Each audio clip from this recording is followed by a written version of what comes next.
Pag-usapan pa natin ang sakit ni Mang Junito kasama si Mobile Journal, Yeda Pascual.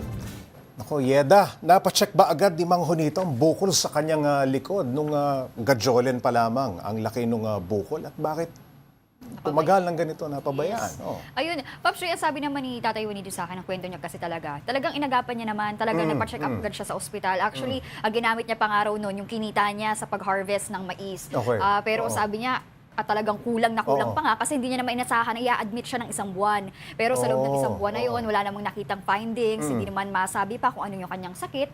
Kaya minabuti niyang umuwi muna sa kanila. Pagkalipas nga ng ilang taon, 2021, 2022, doon niya na nakita na talagang lumobo na yung kanyang puwet. At matapos siyang magpa-test sa CT scan, doon nga nakita na chordoma, cancer na pala yung kanyang bukol. Yeda, ang natukoy na sakit ni Mang Junito ay chordoma o cancer sa spine. Saan niya kaya nakuha yan? Pops Ray, walang idea si Tatay Juanito kasi talagang biglaan, talagang habang nagkatrabaho siya, talagang nakapa niya lang daw yung bukol nga dun sa kanyang pitan. Pero ang paliwanag naman ni Doc John, Pops Ray, talagang malaking factor, nasa lahi, nasa genes. Pero pangalawa, kung wala man daw sa lahi, maaaring prone ito si Tatay Juanito sa isang mutation na kung saan pag na-expose sa environment at na-activate nga yung mutation na yun, ay pwede talagang magkaroon ng cancer. So ayun, pwedeng environmental pollutants, toxins, ganyan, nakaka-apekto nga dito. Pero talagang malaking factor talaga nasa lahi. Nasa genes, ano? Anong klaseng operasyon ba ang planong gawin dito kay Mang Junito? At kaya ba gawin yan sa Pilipinas? Ayun nga, Pops Ray, ang sabi ni Doc, kung meron lang sanang unlimited resources si tatay, siguro kaya pang gawa ng paraan. Pero ayun nga, as much as possible sana, sabi din ni Doc, sana kung noon pa, nung nagsisimula pa lang ito, sana naagapan na para syempre kahit papano, wala namang imposible, baka nagamot pa. Pero kung ngayon gagawin, Pops Ray, kung ngayon siya operahan, tatanggalin yung ganong kalaking bukol sa kanyang pitan, magiging komplikado kasi kailangan tanggalin yung buong balakang niya.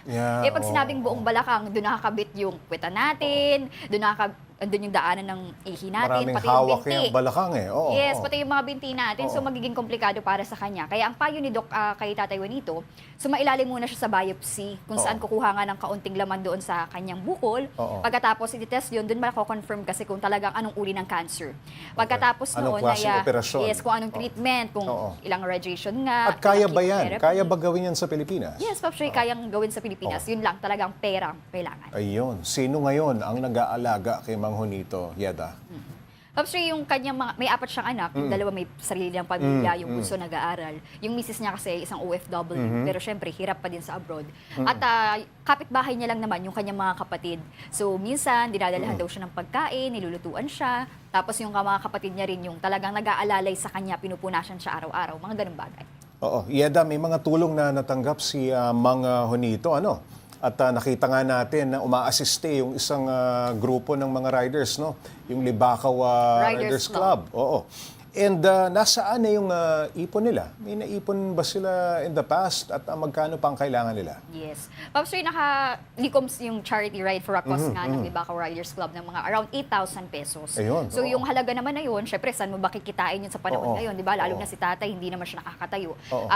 Pinagkaloob naman nila yun kay Tatay Juanito ng buo. So ayun, nagagastos yun ni tatay kahit paano sa mga pang-araw-araw na pangangailangan, pagkain, mga malaking bagay na. Yes, pero pagdating kasi sa gamutan niya, Pops Ray, Ibang talagang usapan malayo pa. Kasi ayun nga, Oo. nabanggit ni Doc at ng doktor ni Tatay Juanito na talagang aabot ng milyon yung gagastusin. Komplikadong operasyon. Sobrang dami. Kaya ayun, nananawagan pa rin sila ng tulong para sana makalikom ng ganun kahalaking halaga para matuloy na yung kanyang gamutan. Alright, maraming salamat, Mobile Journal, Yeda Pascual.